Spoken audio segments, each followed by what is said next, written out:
और गांव में सामंती व्यवस्था के आगे अपने आत्म सम्मान की रक्षा वो नहीं कर पाती, ये भी हमारे सामने ही है। जब मैं बिहार के साथियों से बात करता हूँ तो पता लगता है 13 साल की बच्ची का रेप हुआ, 12 साल की बच्ची का रेप हुआ, 15 साल की बच्ची गायब हो गई, 2 सगी बहनें गायब हो गई, कहीं मार के 2 बहनों को लटका दिया गया। तो ऐसा महसूस होता है कि इस देश में गरीबों का, और गरीबों में भी दलित पिछड़े आदिवासियों का, उनकी बच्चियों की इज्जत का कोई मोल नहीं है। यहाँ इस देश में कुत्ते, बिल्ली, बकरी, गाय, गधे, घोड़े की भी इज्जत है, उनके भी सम्मान है, लेकिन इंसानों का सम्मान नहीं है। कि हमारे संतों, गुरुओं, महान पुरुषों ने अपने बच्चों का बलिदान देके इस देश में संविधान के रूप में एक इतनी बड़ी शक्ति हमें दी, एक जीवित ग्रंथ हमें दिया, जो संविधान अंतिम व्यक्ति को भी सम्मान का जीवन दिलाने की बात करता है, जो अंतिम व्यक्ति को भी गारंटी देता है रोटी, कपड़ा, मकान की, जो महिलाओं को भी पुरुषों के बराबर मुख्य धारा में खड़े होके सम्मान का जीवन देने की गारंटी देता है। लेकिन सम्मानित साथियों, आज जब हम आकलन करते हैं, चिंतन करते हैं, तो हमें महसूस होता है कि देश संविधान से नहीं चल रहा है। सत्ता में बैठे अहंकारी लोग संविधान को ताक पे रख के प्रदेश को और देश को चलाने का काम कर रहे हैं। नौजवान परेशान हैं, किसान परेशान है, सेना का जवान परेशान है, होमगार्ड के भाई परेशान है, चौकीदार परेशान है, महिलाएं परेशान है, ममता बहनें परेशान है। और अगर कोई परेशान नहीं है तो वो आपके राजभवन में और आपके विधानसभा में बैठे आपके नेता, जो मोटी मोटी तनख्वाह लेके अपना और अपने बच्चों का ध्यान रखते हैं, अपने बच्चों को विदेशों में पढ़ाते हैं, अपने बच्चों का इलाज प्राइवेट हॉस्पिटल में कराते हैं, और गरीब जनता को जुमला बोल बोल के बेवकूफ बनाने का काम करते हैं। जो नेता गरीबों से कहते हैं, जनता से कहते हैं कि आपके लिए अच्छे अस्पताल बनवा दिए हैं, उन नेताओं का इलाज भी उन्हीं अस्पतालों में होना चाहिए। नेताओं का इलाज तो प्राइवेट हॉस्पिटल में होता है, विदेशों में जाके होता है, फोर्टिज में होता है, मैक्स में होता है, और गरीबों का इलाज सरकारी अस्पताल में होता है, जहां डॉक्टर नहीं है, जहां दवाई नहीं है।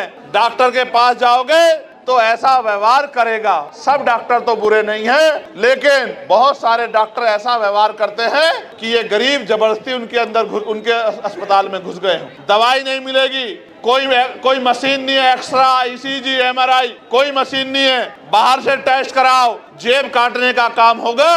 तो मैंने ये कहा कि प्रधानमंत्री हो, राष्ट्रपति हो, केंद्रीय सचिव हो, प्रमुख सचिव हो केंद्र के, या मुख्य सचिव हो, या डीएम हो, एसएसपी हो, या मुख्यमंत्री हो, या मंत्री हो केंद्र के, स्टेट के, विधायक हो, सांसद हो, सबका इलाज और उनके बच्चों का इलाज सरकारी अस्पताल में होना चाहिए। जब उनका इलाज सरकारी अस्पताल में होगा तो आप देखना, डॉक्टर भी होंगे, दवाई भी होगी, टेस्ट भी होंगे, और गरीबों की जेब भी कटनी बंद हो जाएगी। ये बात मैंने पार्लियामेंट में रखी कि इस देश को अगर आगे बढ़ाना है तो इस देश में सबसे पहले ये जो शिक्षा का बाजारीकरण किया गया है, इस बाजारीकरण के जरिए जहां महंगी शिक्षा एक तरफ है, जहां अमीर के बच्चे पढ़ते हैं, और एक तरफ सरकारी शिक्षा है जहां गरीब के बच्चे पढ़ते हैं, इस भेदभाव को खत्म करना होगा। और प्रधानमंत्री, राष्ट्रपति से लेके मुख्यमंत्री, विधायक, सांसद, और क्लास 1 के अधिकारी से लेके 4th क्लास के कर्मचारी तक के बच्चों का, गांव के सरपंच से लेके और विधायक, एमपी, सबके बच्चों का की पढ़ाई सरकारी स्कूल में होनी चाहिए, जहां किसान का बच्चा बैठ के पढ़ता है, जहां मजदूर का बच्चा बैठ के पढ़ता है, उसी टेबल पे मंत्री, विधायक, सांसद, मुख्यमंत्री, राज्यपाल का बच्चा भी पढ़ना चाहिए। तब जाकर जब डीएम का बच्चा उसी कुर्सी पे क्लास में बैठा होगा, जब एसपी का बच्चा उसी क्लास में बैठा होगा, और आपके मेरे गरीब परिवार का बच्चा भी उसी क्लास में बैठा होगा, एक समान शिक्षा मिलेगी। इस देश में सदियों से चली आ रही कुप्रथाएं भी थी, जिनमें विधवा विवाह न होना, बाल विवाह होना, महिलाओं को सती प्रथा जैसी कुरीतियों का सामना करना, और भी ऐसी बहुत सारी कुरीतियां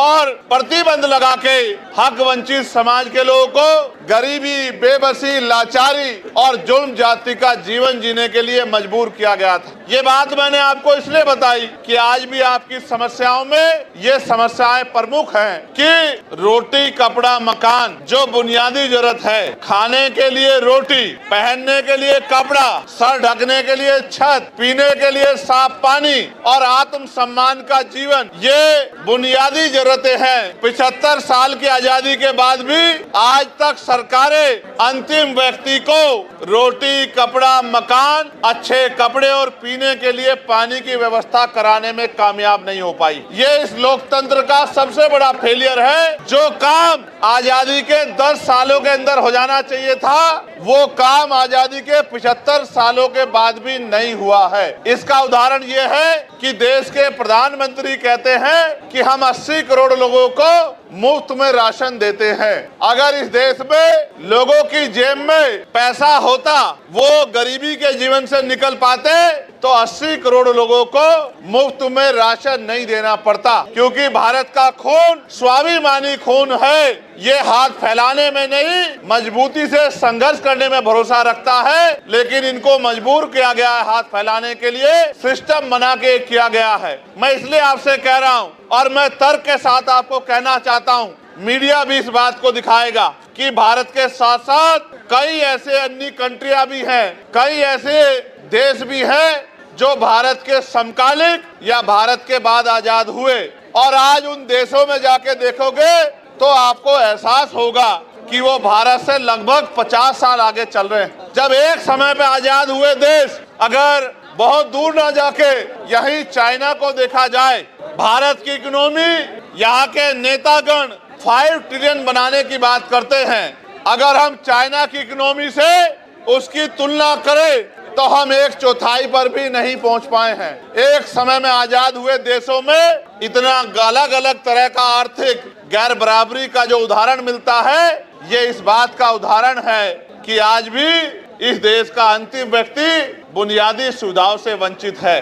और मुझे कहने में कोई परहेज नहीं है कि इनमें भी दलित, आदिवासी और पिछड़े वर्ग के लोगों के हाल बहुत बुरे हैं। आज भी हमारी बहनों को घर चलाने के लिए कोल्हू पे काम करना पड़ता है, भट्टों पे काम करना पड़ता है, दूसरों के जमींदारों के खेतों में काम करना पड़ता है, सर पे ईंटें उठानी पड़ती है। आज हम सब लोग एक विशेष उद्देश्य के लिए पटना में इकट्ठा हुए हैं। और जब मैं यहाँ आया और जिस तरह का प्यार, जिस तरह की संख्या मैंने आपकी देखी, तो मेरा विश्वास मजबूत हुआ कि समाधान सुनिश्चित है। आपकी समस्याओं का समाधान आने वाले कल में सुनिश्चित है। क्योंकि जब जब आप अपनी समस्याओं के लिए ईमानदारी से काम करोगे और समस्या का हल ढूंढने का प्रयास करोगे, तो क्योंकि भारत में लोकतांत्रिक व्यवस्था है और बिहार तो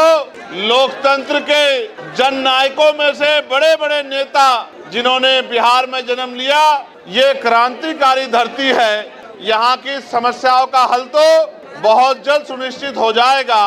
आज आपका जुटा ये जनसमूह इस बात की गवाही दे रहा है कि आने वाला कल कमजोरों का, गरीबों का, दलितों का, पिछड़ों का, आदिवासियों का, मुसलमानों का, अन्य धार्मिक अल्पसंख्यकों का और हर जातियों के गरीब लोगों का है। ऐसा विश्वास मेरा आज आपकी संख्या के आधार पर यहाँ मजबूत हो रहा है। साथियों, मैंने बहुत सारी समस्या आपकी सुनी, वक्ताओं के माध्यम से मंच पे मैंने बहुत सारी समस्याओं को जाना और एक बहुत बड़ी संख्या यहाँ माताओं बहनों की भी है जो बड़े लंबे समय से जिम्मेदारी से इस मंच की तरफ देख रही हैं।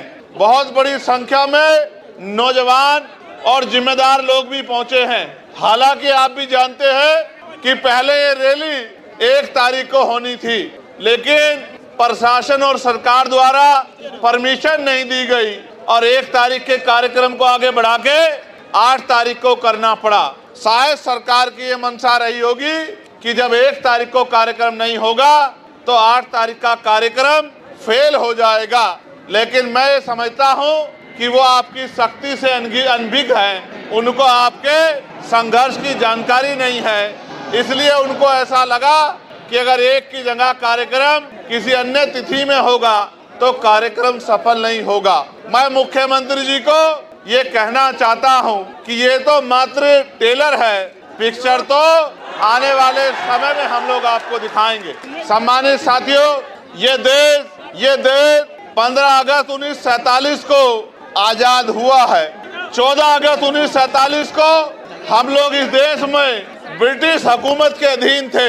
ब्रिटिश हुकूमत के अधीन होने के कारण इस देश में बहुत सारे हक अधिकार हक वंचित समाज के लोगों को नहीं थे। यहाँ तक कि इस देश में सदियों से चली आ रही कुप्रथाएं भी थी, जिनमें विधवा विवाह न होना, बाल विवाह होना, महिलाओं को सती प्रथा जैसी कुरीतियों का सामना करना और भी ऐसी बहुत सारी कुरीतियां और प्रतिबंध लगा के हक वंचित समाज के लोगों को गरीबी, बेबसी, लाचारी और जुल्म जाति का जीवन जीने के लिए मजबूर किया गया था। ये बात मैंने आपको इसलिए बताई कि आज भी आपकी समस्याओं में ये समस्याएं प्रमुख हैं कि रोटी, कपड़ा, मकान जो बुनियादी जरूरत है, खाने के लिए रोटी, पहनने के लिए कपड़ा, सर ढकने के लिए छत, पीने के लिए साफ पानी और आत्म सम्मान का जीवन, ये बुनियादी जरूरतें हैं। 75 साल की आजादी के बाद भी आज तक सरकारें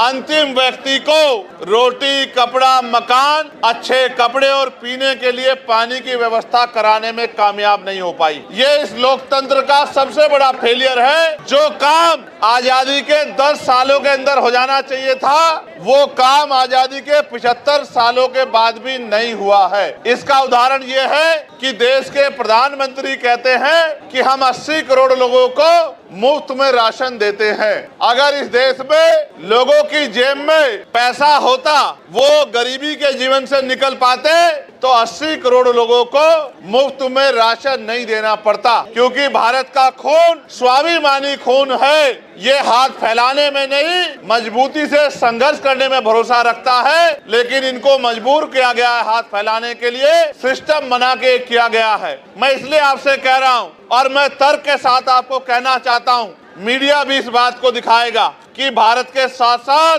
कई ऐसे अन्य कंट्रियां भी हैं, कई ऐसे देश भी हैं जो भारत के समकालिक या भारत के बाद आजाद हुए, और आज उन देशों में जाके देखोगे तो आपको एहसास होगा कि वो भारत से लगभग 50 साल आगे चल रहे हैं। जब एक समय पे आजाद हुए देश, अगर बहुत दूर ना जाके यहीं चाइना को देखा जाए, भारत की इकोनॉमी, यहाँ के नेतागण 5 ट्रिलियन बनाने की बात करते हैं। अगर हम चाइना की इकोनॉमी से उसकी तुलना करें तो हम 1/4 पर भी नहीं पहुंच पाए हैं। एक समय में आजाद हुए देशों में इतना अलग अलग तरह का आर्थिक गैर बराबरी का जो उदाहरण मिलता है, ये इस बात का उदाहरण है कि आज भी इस देश का अंतिम व्यक्ति बुनियादी सुविधाओं से वंचित है। और मुझे कहने में कोई परहेज नहीं है कि इनमें भी दलित, आदिवासी और पिछड़े वर्ग के लोगों के हाल बहुत बुरे हैं। आज भी हमारी बहनों को घर चलाने के लिए कोल्हू पे काम करना पड़ता है, भट्टों पे काम करना पड़ता है, दूसरों के जमींदारों के खेतों में काम करना पड़ता है, सर पे ईंटें उठानी पड़ती है। मुझे सबसे बड़ी पीड़ा तब हुई थी जब कोरोना काल में मजदूर शहरों से पलायन करके घर की तरफ चला था और इन सरकारों के पास उन मजदूरों को देने के लिए, घर पहुंचाने के लिए ट्रेन की व्यवस्था भी नहीं थी। इस मेरे परिवार ने जो दूसरों के महल बनाता है, घर बनाता है, बिल्डिंग बनाता है, कंपनी बनाता है, इन अमीरों के पास कोरोना काल में इन गरीबों को का पेट भरने के लिए रोटी की व्यवस्था भी नहीं थी। मैंने देखा किस तरह मजदूर पलायन करके आया, कहीं ट्रेन के नीचे जाके मरा, कहीं भूखे पेट मरा, कहीं पानी की कमी के कारण मरा, और माँ अपने बच्चों को बैग की चैन के ऊपर अपने बच्चों को लिटा लिटा के सफर कर रही थी। पैर में छाले पड़ गए, हाथों में छाले पड़ गए, गले सूख गए, हृदय गति रुक गई, हजारों लोगों की जान गई। लेकिन यहाँ की और केंद्र की निकम्मी सरकार बैठ के गरीबों की मौत का तमाशा देखती रही। ये हमने अपनी आंखों से देखा। सबसे ज्यादा मजदूर अगर देश के किसी कोने में जाता है तो वो बिहार का व्यक्ति है, जो अपना पेट पालने के लिए अन्य अन्य से प्रदेशों में जाके रोजगार ढूंढने का काम करता है। ये इन 15-15 साल चली निकम्मी सरकारों की देन है, जिन सरकारों की वजह से आज भी यहाँ का पढ़ा लिखा नौजवान रोजगार नहीं पा पाता है और माताओं बहनों को भी घर को चलाने के लिए मजदूरी करना पड़ता है। गरिमाई जीवन देने का काम भी सरकार नहीं कर पाई है। आज जब हम लोग आजादी का अमृत उत्सव बना रहे हैं, अभी पार्लियामेंट में सेंट्रल हॉल में ये कहा गया प्रधानमंत्री जी द्वारा कि 75 साल हो गए हैं, ये अमृत काल है। ये कैसा अमृत काल है जहां एनसीआरबी का डाटा ये कहता है कि रोज महिलाओं के शरीर की धज्जियां उड़ाई जाती है, सामूहिक बलात्कार होते हैं, महिलाओं को तेजाब से नहलाया जाता है, महिलाओं की अस्मत को रोंदा जाता है, महिलाओं को दफ्तरों में और दफ्तरों के बाहर और गांव में सामंती व्यवस्था के आगे अपने आत्म सम्मान की रक्षा वो नहीं कर पाती। ये भी हमारे सामने ही है। और सरकारें कहती है और व्यवस्था कहती है कि भारत एक ऐसा देश है जहां महिलाओं को पूजा जाता है। मेरे बराबर में मीडिया की बहनें खड़ी हैं, नीचे महिलाएं जो पुलिस की नौकरी कर रही हैं वो बहनें भी खड़ी हैं। कभी उनके मन से भी पूछ के देखना कि रात को 10-11 बजे क्या वो उत्तर प्रदेश में, बिहार में या उत्तर प्रदेश में या देश के किसी भी प्रदेश में क्या ईमानदारी से निकल सकती है? सच ये है वो अकेले तो छोड़िए, वो परिवार के साथ भी आज नहीं निकल सकती है। ऐसी ऐसी घटनाएं सामने आती है कि हृदय कांप जाता है। और कुर्सी में बैठे नेता और उनके चाटुकार अधिकारी ऐसी ऐसी घटनाओं पे आंखें बंद कर लेते हैं। जब मैं बिहार के साथियों से बात करता हूं तो पता लगता है 13 साल की बच्ची का रेप हुआ, 12 साल की बच्ची का रेप हुआ, 15 साल की बच्ची गायब हो गई, 2-2 सगी बहनें गायब हो गई, कहीं मार के 2-2 बहनों को लटका दिया गया। तो ऐसा महसूस होता है कि इस देश में गरीबों का, और गरीबों में भी दलित पिछड़े आदिवासियों का, उनकी बच्चियों की इज्जत का कोई मोल नहीं है। यहाँ इस देश में कुत्ते, बिल्ली, बकरी, गाय, गधे, घोड़े की भी इज्जत है, उनकी भी सम्मान है, लेकिन इंसानों का सम्मान नहीं है। तो ये महसूस होता है कि ये सरकारें किसका काम कर रही हैं? क्या ये गरीबों का काम कर रही हैं या ये अमीरों का काम कर रही हैं? यहाँ हमारे सेना में घोर जातिवाद और अपमान का सामना करने वाले हमारे साथी भी यहाँ मौजूद हैं, जो लंबे समय से इस गैर बराबरी और इस अन्याय के खिलाफ लड़ रहे हैं। लेकिन मुझे बड़े कष्ट के साथ कहना पड़ रहा है कि ये सत्ता के पास भी गए और विपक्ष के बड़े बड़े नेताओं के पास भी गए, लेकिन इनकी समस्या का समाधान सरकार नहीं कर पा रही है। इसका मतलब सरकार नहीं चाहती कि सेना के साथियों के तिरंगे को उठाने वाले साथियों का सम्मान होना चाहिए। सम्मानित साथियों, मैं किस किस की पीड़ा आपके सामने रखूं? मैं तो ये समझता हूं आज नहीं तो कल इस देश के नौजवान को अपने गरिमाई जीवन के लिए संघर्ष करने के लिए खड़ा होना पड़ेगा। और जब तक इस देश का नौजवान और इस देश में भी बिहार का नौजवान अपने पैरों पे खड़ा होके इस जुल्म जाति, गरीबी, बेबसी, लाचारी की बेड़ियों को काटने का काम नहीं करेगा, तब तक इन सत्ता में बैठे फर्जी मसीहाओं के जरिए आपकी जिंदगी बदलने वाली नहीं। सम्मानित साथियों, आप ये जानते हैं कि हमारे संतों, गुरुओं, महान पुरुषों ने अपने बच्चों का बलिदान देके इस देश में संविधान के रूप में एक इतनी बड़ी शक्ति हमें दी, एक जीवित ग्रंथ हमें दिया, जो संविधान अंतिम व्यक्ति को भी सम्मान का जीवन दिलाने की बात करता है, जो अंतिम व्यक्ति को भी गारंटी देता है रोटी, कपड़ा, मकान की, जो महिलाओं को भी पुरुषों के बराबर मुख्य धारा में खड़े होके सम्मान का जीवन देने की गारंटी देता है। लेकिन सम्मानित साथियों, आज जब हम आकलन करते हैं, चिंतन करते हैं, तो हमें ये महसूस होता है कि देश संविधान से नहीं चल रहा है। सत्ता में बैठे अहंकारी लोग संविधान को ताक पे रख के प्रदेश को और देश को चलाने का काम कर रहे हैं। नौजवान परेशान हैं, किसान परेशान है, सेना का जवान परेशान है, होमगार्ड के भाई परेशान है, चौकीदार परेशान है, महिलाएं परेशान है, ममता बहनें परेशान हैं। और अगर कोई परेशान नहीं है तो वो आपके राजभवन में और आपके विधानसभा में बैठे आपके नेता, जो मोटी मोटी तनख्वाह लेके अपना और अपने बच्चों का ध्यान रखते हैं, अपने बच्चों को विदेशों में पढ़ाते हैं, अपने बच्चों का इलाज प्राइवेट हॉस्पिटल में कराते हैं और गरीब जनता को जुमला बोल बोल के बेवकूफ बनाने का काम करते हैं। मैंने पार्लियामेंट में अंतिम व्यक्ति के आवाज उठाने का काम किया, चाहे होमगार्ड के भाइयों की समस्या हो, चाहे चौकीदार भाइयों की समस्या हो, चाहे आशा आंगनबाड़ी बहनों की समस्या हो,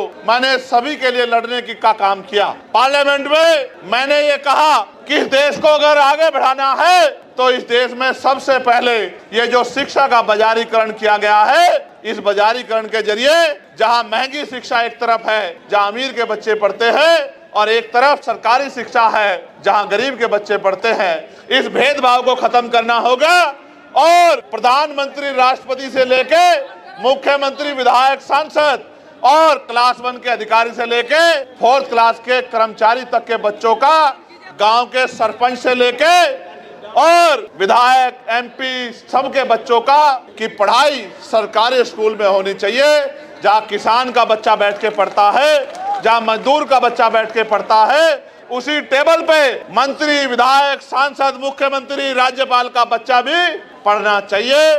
तब जाकर जब DM का बच्चा उसी कुर्सी पे क्लास में बैठा होगा, जब SP का बच्चा उसी क्लास में बैठा होगा और आपके मेरे गरीब परिवार का बच्चा भी उसी क्लास में बैठा होगा, एक समान शिक्षा मिलेगी, तब जाके शिक्षा के दरवाजे परमानेंट के लिए गरीबों के लिए खुल जाएंगे और ये गरीब अमीरों को पछाड़ के अपनी गरीबी की बेड़ियां काटने का काम करेंगे। जब मैंने आवाज उठाई तो सत्ता में बैठे लोगों को बड़ी तकलीफ हुई। जब मैंने आवाज उठाई तो सत्ता में बैठे लोगों को बड़ी तकलीफ हुई। वो तकलीफ इसलिए हुई कि जब मैंने प्राइवेट स्कूलों पे उनको बंद करने की बात की तो जिन नेताओं ने प्राइवेट स्कूल खोले हैं उनको लगा चंद्रशेखर तो उनके रोजगार को बंद करवा देगा। मैं ये कह रहा हूँ, नेताओं का रोजगार बंद होता हो तो हो जाए, गरीब के बच्चों के आगे बढ़ने का रास्ता बंद नहीं होना चाहिए, क्योंकि बाबा साहब अम्बेडकर ने कहा था कि शिक्षा शेरनी का दूध है, जो पिएगा वो दहाड़ेगा। आज अगर मैं अपनी बात को रख रहा हूँ तो इसी शिक्षा की वजह से रख रहा हूँ कि मुझे शिक्षित होने का मौका मिला है और मैं लोगों की समस्या को समझ सकता हूँ और सरकार को समझा सकता हूँ। मैंने ये कहा पार्लियामेंट में कि अगर इस देश को बदलाव करना है तो हेल्थ पॉलिसी में सुधार की जरूरत है। पूछा गया कैसी होनी चाहिए, मैंने कहा होनी ऐसी चाहिए कि गरीब के बच्चों को भी, गरीब आदमी को भी सरकारी अस्पताल में इलाज के लिए सरकार कहती है कि हमने बड़े अच्छे सरकारी अस्पताल बना दिए हैं। बिहार के लोगों को तो मैं ये कहूंगा कि मैंने बाढ़ में आपके तैरते हुए हॉस्पिटल देखे, मैंने आप छोड़िए गया को छोड़िए, मोतिहारी को छोड़िए, बक्सर को छोड़िए, मैंने तो पटना के हॉस्पिटलों में 2-2 फीट पानी भरा हुआ देखा है, स्ट्रेचर तैरती हुई देखी है, दवाइयां तैरती हुई देखी है। यही डबल इंजन की सरकार का विकास है बिहार में, जो किससे छिपा हुआ नहीं। तो मैंने ये कहा, आप गौर करके सुनना, मैंने ये कहा कि जो नेता गरीबों से कहते हैं, जनता से कहते हैं कि आपके लिए अच्छे अस्पताल बनवा दिए हैं, उन नेताओं का इलाज भी उन्हीं अस्पतालों में होना चाहिए। नेताओं का इलाज तो प्राइवेट हॉस्पिटल में होता है, विदेशों में जाके होता है, फोर्टिज में होता है, मैक्स में होता है, और गरीबों का इलाज सरकारी अस्पताल में होता है, जहां डॉक्टर नहीं है, जहां दवाई नहीं है। डॉक्टर के पास जाओगे तो ऐसा व्यवहार करेगा। सब डॉक्टर तो बुरे नहीं हैं, लेकिन बहुत सारे डॉक्टर ऐसा व्यवहार करते हैं कि ये गरीब जबरदस्ती उनके अस्पताल में घुस गए हैं। दवाई नहीं मिलेगी, कोई मशीन नहीं है, एक्सरा, ECG, MRI, कोई मशीन नहीं है, बाहर से टेस्ट कराओ, जेब काटने का काम होगा।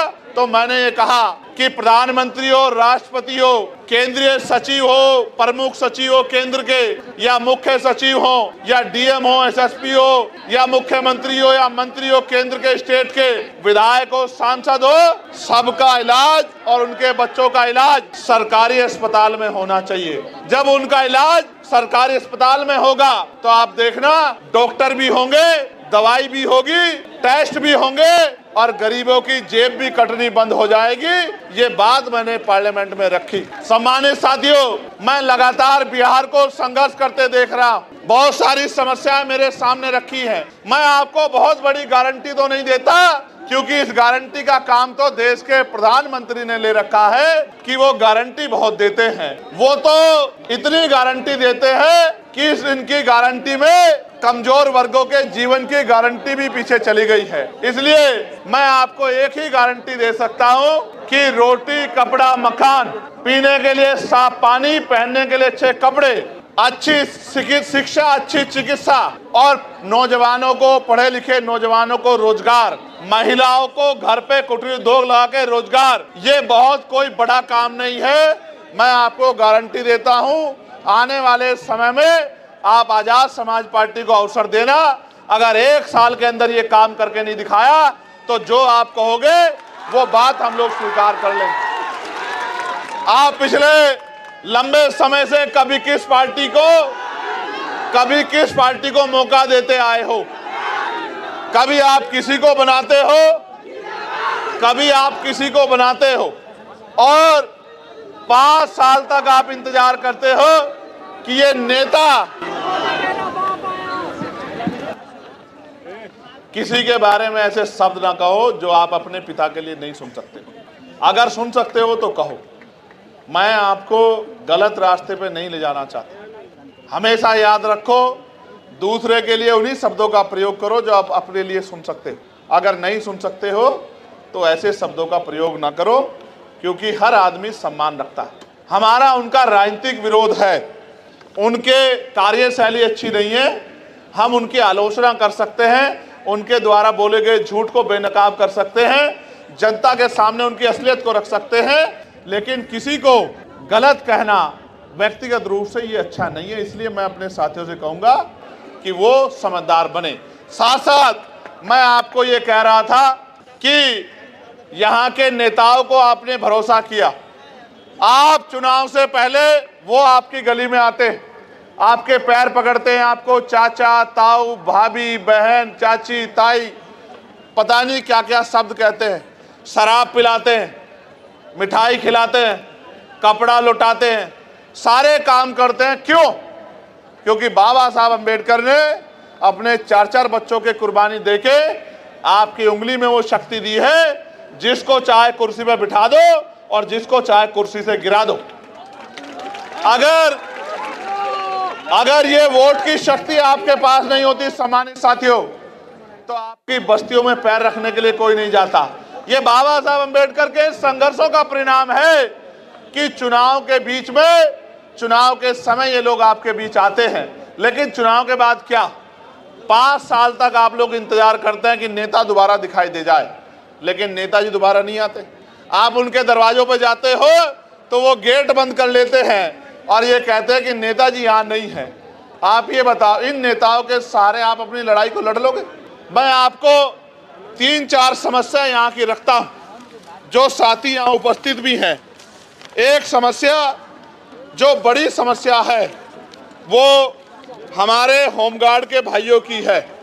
विज्ञापन संख्या 2/2/2011 की बहाली 2022 में ली गई। 13 वर्षों के विलंब से बहाली की गई। इसके बावजूद भी फिजिकल, मेडिकल एवं औपबंधिक मेगा सूची नाम रहते हुए इन लोगों को नियुक्ति नहीं दी जा रही है। होमगार्ड, जबकि जहानाबाद जिले में और अन्य जिलों में होमगार्ड के बहुत सारे पद खाली हैं, फिर भी सरकार इनकी बहाली नहीं कर रही है। इन्होंने मुझसे आग्रह किया है कि आप हमारी आवाज़ को पार्लियामेंट में भी उठाएं और हमारी बहाली कराने का काम करें। मैं होमगार्ड के भाइयों को विश्वास दिलाता हूं, मगर विश्वास दिलाते मैं ये भी कहना चाहता हूं, जब सरकार इतने बड़े पैमाने पर निजीकरण करेगी तो कल जो आरक्षण रूपी अधिकार हथियार आपको मिला है वो तो बेअसर हो जाएगा। जब सरकारी नौकरी नहीं होगी तो सामाजिक गैर बराबरी आज भी इतनी है, तो दलित पिछड़ों के बच्चे यहाँ जाति व्यवस्था के आधार पर चमार, वाल्मीकि, पासी, धोबी, कोरी, खटीक, कुशवा, मौर्य, साक्य, यादव, जाट, गुर्जर, निषाद, जिसको सैनी आपके यहाँ कहते हैं, कश्यप, पाल, प्रजापति, इनके बच्चों को कौन कुर्सी पे बैठने देगा? आप मुझे बताइए। क्या आज देश में समानता आ गई है? तो इनके बच्चों को कौन कुर्सी पे बैठने देगा? इसलिए निजीकरण करके जिस तरह से इनके बच्चों का रास्ता रोकने का काम किया जा रहा है, मैं आपको विश्वास दिलाने का काम करता हूं कि आने वाले समय में हम लोग निजी क्षेत्रों में आरक्षण की मांग दलित पिछड़े आदिवासी समाज के लिए करेंगे और इनको निजी क्षेत्रों में आरक्षण दिलाने का काम करेंगे। ये मैं आपसे वादा करता हूं। आपके यहाँ ममता कार्यकर्ता कहते हैं, हमारे यहाँ आशा कार्यकर्ता कहते हैं। तो दोस्तों, वीडियो आप लोगों ने देखा होगा, चंद्रशेखर आजाद भाई का वीडियो देखा होगा। दोस्तों भारत एक ऐसा देश है जहां हमारी महिलाओं की बहुत इज्जत होती है दोस्तों। और हमारे देश में आप लोगों ने देखा होगा कि काफ़ी सोशल मीडिया पे वीडियो किस तरीके से लोग बना रहे हैं और बहुत से बाप माँ ऐसे लोग भी हैं जो छोटे छोटे बच्चों को वीडियो बनवा रहे हैं, पढ़ने लिखने की उम्र में वीडियो बनवा रहे हैं, ताकि उस उम्र में उनको पढ़ाई की ज़रूरत है, शिक्षा की ज़रूरत है। ना कि वीडियो तो आप कभी भी बना सकते हो, लेकिन पढ़ने लिखने की एक उम्र होती है। उस उम्र में अगर नहीं पढ़ पाए तो वो दोबारा उम्र नहीं मिलने वाली है। तो दोस्तों, मैं सभी से यही आग्रह करूँगा कि अपने बच्चों पर ध्यान दीजिए, रील छोड़ के पढ़ाई पे फोकस कीजिए। सभी भाई बहन जितने हमारी माताएँ बहनें हैं वो शिक्षा पे ध्यान दीजिए, क्योंकि जब से स्कूल बंद हो गए हैं तब से बहुत बच्चे दहशत में हैं। गरीब बच्चे जो प्राइवेट स्कूलों में नहीं पढ़ सकते हैं, उनके लिए बहुत ज़्यादा दिक्कत हो गई है। तो इसलिए आप लोग अपने आप थोड़ा बच्चों पे ध्यान दीजिए। और दोस्तों, सभी लोग ऐसे ही प्यार सपोर्ट बनाए रखिए। और दोस्तों, वीडियो को लाइक सब्सक्राइब कर दिया करो। और मिलते हैं दोस्तों अगले वीडियो में। हमारे चैनल को फॉलो जरूर कर लेना दोस्तों, और अपनी राय कमेंट बॉक्स में दोस्तों ज़रूर बताना। और मिलते हैं अगले वीडियो में, तब तक के लिए बाय बाय।